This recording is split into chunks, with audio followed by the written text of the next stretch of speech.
we watched all the film on you, and we've noticed that you have a very good understanding of pass protection rules, whether it's the guy in front of you that's going to block you. You understand who that guy is going to be, first of all, where he is on the protection, whether it's, a three, like a 4-man slide to one side, whether it's a 2 or 3 jet where they do 3 to one side, man to the other. Regardless of what type of protection offenses are throwing at you, you seem to have a very good understanding of the protection, but more importantly, how to attack it from your position or your role.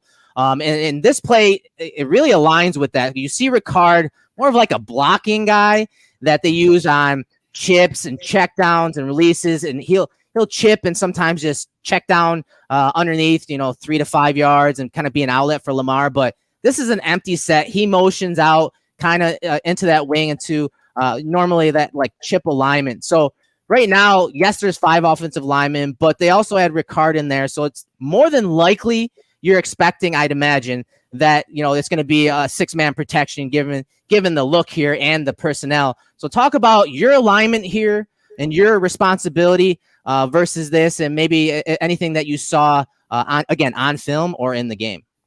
Yeah, I mean, with my alignment here, we're definitely thinking pass with 42 right there in the backfield. Then when he motioned up over there, he kind of put himself in a chip alignment. And as soon as he got over there, Greg Russo told me to hit it. So when he tells me that, I'm just trying to charge as hard as I can, as fast as I can in that B gap, and kind of open up the shoulder of that guard, allowing Greg Russo to kind of wrap free.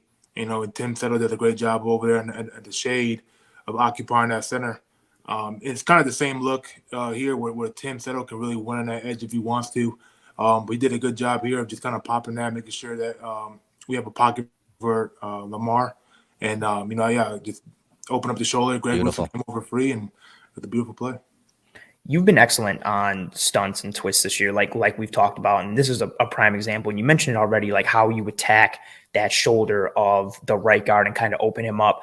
Talk about the difference. And we've broken it down a lot on this show, so we'd love to get like your input with it as well. Like talk about your role there and how it differs if you're the spiker versus the looper, and how you're trying to attack and open things up as that spiker. But, like what you said earlier, also trying to make a play yourself. Like how do you live in that world, and how do you attack when you're the spiker like this?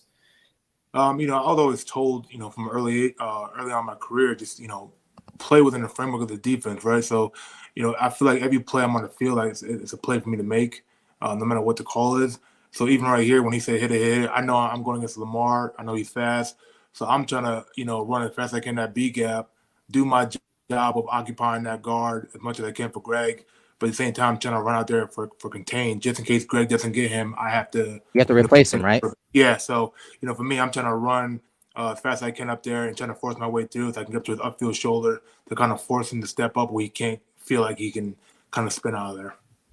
That's a great point too. Like real quick, touch on how much of a mental piece is it for you when you're playing a quarterback like Lamar or even Patrick Mahomes, dudes who are mobile and can extend the play and can kill you out of structure. How does that change your rush mentality versus a guy that's, more, not that there's too many like statue quarterbacks left, but dudes that are true threats with their legs? How much does that change your mentality? How much of a conscious focus is that when you're rushing the quarterback?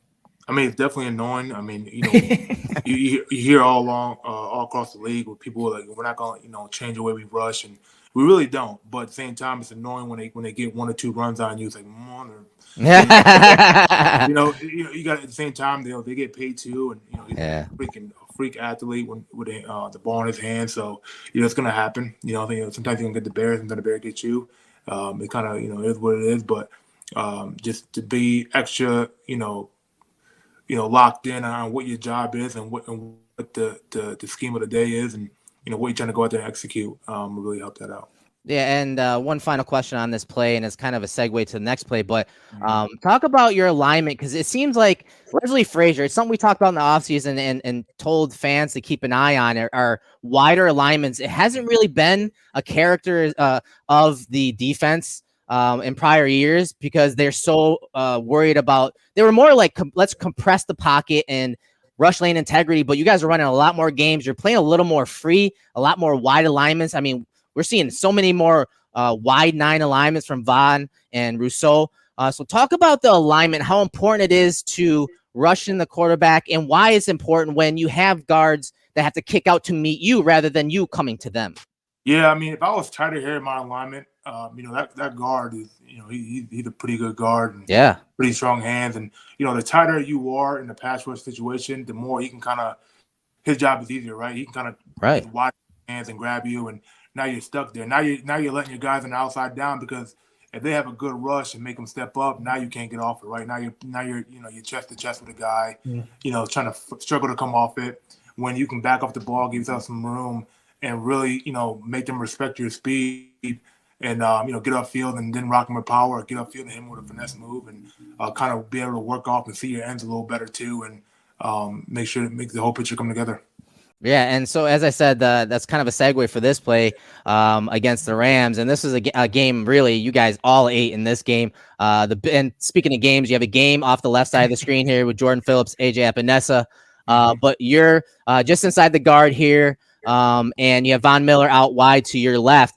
I want you to talk about the move here, and again, what maybe the center you're playing against and how that played into the power move that you set here. And it's one thing that we talked about offline before going live here is your ability to win first touch, but also to use that power to pry open holes here or pry open protections. So talk about how you win with that leverage, and how you were able to win this rep with the guard kind of peeking out to Von Miller. Yeah, so in this right here, we got a game to the right, like you said, with Phil and AJ. So I knew I can be a little wider to let that game breathe. So I widened out a little bit more in like a 2-eye alignment, but still in the shade. Vaughn has 2 sacks at this point, I believe. So they've been kind of helping out to run out to him all game. So I knew they'd go out there, but all a matter of when. So I kind of if you play it back and go live speed, I kind of pace my steps a little bit, kind of 1-2, and then as soon as I see him go away, I go to power. So as soon as I see him go away, I go to power and kind of pry that shoulder open. When they get in that position right there, they try to, re-anchor or sit down and use that offhand. And I knew he was going to try to do that, so I kind of just did a pullover. Got to the quarterback with the guys. DaQuan, we had Mitch Morse and Ryan Bates on the show in the offseason, and one of the things they each talked about was how, like, during games, they're kind of making mental notes of, okay, like I'm facing, this guy again. And last time on 3rd down, he used this move and I did this. And they're kind of like cataloging things, almost like the way exactly. And like how a pitcher will be like, last time I had him 0-2, I threw him a curveball in the dirt. He might be thinking that now I'm going to throw him a fastball inside, so on and so forth. How much do you do that as an interior defensive lineman or on the D-line in general? Like, are you cataloging what, like, okay, last time I was lined up like this, I beat him with this, or, he was susceptible to a power move last time. Should I try that again? Like, how much are you cataloging and planning like your moves as you're operating in the game against your opponent? Yeah, I mean, that's what makes your setup move so important. So yes, I do that. I mean, you go out there and you see on film what they do, but at the same time they're watching what you do, right? So whatever I go to first, they're probably gonna try to take that away off the rip. So that's where you see all the great people like Von Miller, right? Like he'll go out there and do a couple of different moves, but when the game's online, he probably gonna hit you with bread and butter, right? So you gotta set someone up the whole game with rush it. That's what makes it so important to be able to go out there and stop the run and make people pass, because if you can have them passing 40 times a game, you're gonna get in a rhythm. Kind of, when is he gonna do it? Or what protection is he gonna hit you with a he's gonna give you a hand or not, or what I mean? Like, so it all depends on how often they're gonna pass the ball, how often you can get them to pass the ball, that you can really set up your stuff. It's kind of hard in the games where they don't pass the ball a lot and they can kind of be 2-dimensional and run the ball, pass the ball. You can't really get in a rhythm, but it's very important to go out there, and if you get them to pass the ball, kind of set up your rush, and then game on the line when you need to go get it, pull it out. Thanks for tuning into this breakdown. If you guys appreciated that breakdown, make sure to subscribe to the Cover One YouTube channel. But more importantly, get to the cover1.football website to become an insider. If you sign up for our one-pass subscription on the cover1.football website, you're going to get a lot of content, behind-the-scenes type content, scheme and player breakdowns, scouting reports. You're going to have access to the Slack channel, our Cover One community, where we talk football all day, every day. And you're getting access to our contributors. You're able to engage with them on a daily basis all day. And there's a lot of things that we're going to be putting out to our insiders throughout the season. So if you appreciated this content, this breakdown, you're going to get even more as an insider. So make your play for $57 for the year for all of the content that we provide to our insiders. And thank you again for joining me in the film room.